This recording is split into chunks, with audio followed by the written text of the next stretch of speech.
हापुड़ में रोक लिए गए। देखिए, संभल में बड़ी खुशी से नहीं जा रहा था। संभल में जो कल तांडव हुआ है वो किससे छिपा हुआ नहीं।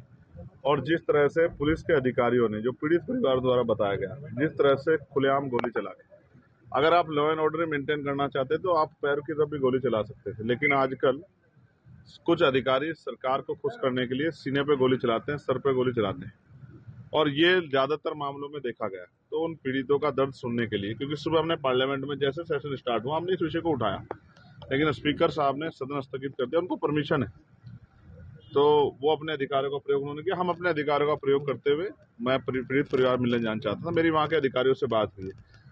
हापुड़ पुलिस का ये कहना है कि आपके वहां जाने से लॉ एंड ऑर्डर डिस्टर्ब हो जाएगा। मैं भी नहीं चाहता लॉ एंड ऑर्डर डिस्टर्ब हो, लेकिन मेरी ये तकलीफ है कि जिन परिवारों ने अपने बच्चे खो दिए, जो माएं आंसू आंख में लेकर मेरा इंतजार कर रही हैं, जिनके परिवारों में शायद कमाने वाला चला गया है, आज उन पे जो बीत रही है, और ऐसे में अगर मेरे जैसा आदमी जो सड़कों पे लड़ता है, अगर वो आज उनके साथ ना खड़ा हो तो शायद मैं अपने आप को माफ ना कर पाऊं।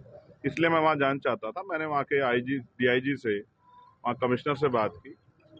उन्होंने मुझसे कहा कि यहाँ जो है मजिस्ट्रेट ने जो है निषेध कर दिया है बाहरी व्यक्ति का आना। मैंने उनसे कहा कि मैं खुशी से नहीं आ रहा हूँ, आप वहां फिर इन्वेस्टिगेशन करें। पहली बात, जिन लोगों को गोली लगी है उनके परिवार के मुकदमे दर्ज होने चाहिए।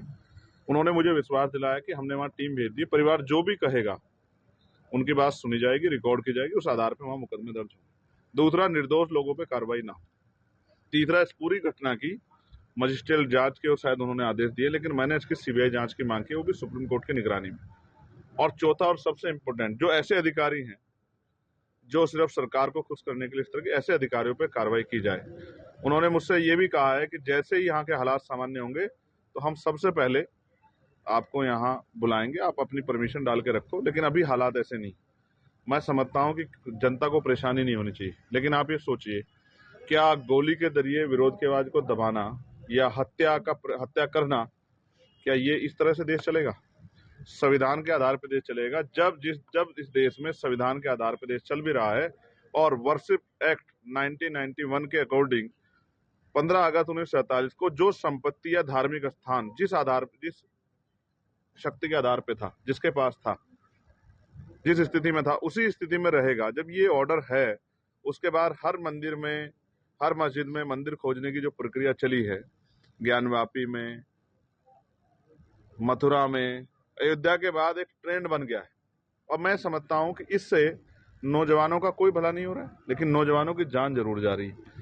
मैं ऐसे अधिकारियों को, अब आप ये बताइए कैसे फेयर है कि एक ही दिन जो है एप्लीकेशन डलती है, उसी दिन जो है पिटीशन दायर होती है, उसी दिन ऑर्डर हो जाता है, उसी दिन शाम में सर्वे कमेटी बन जाती है, बिना दूसरे पक्ष को सुने। ये कैसा न्याय है? आप दूसरे पक्ष को तो सुनोगे ना, बिना दूसरे पक्ष को सुने। मैं भी लॉयर हूं।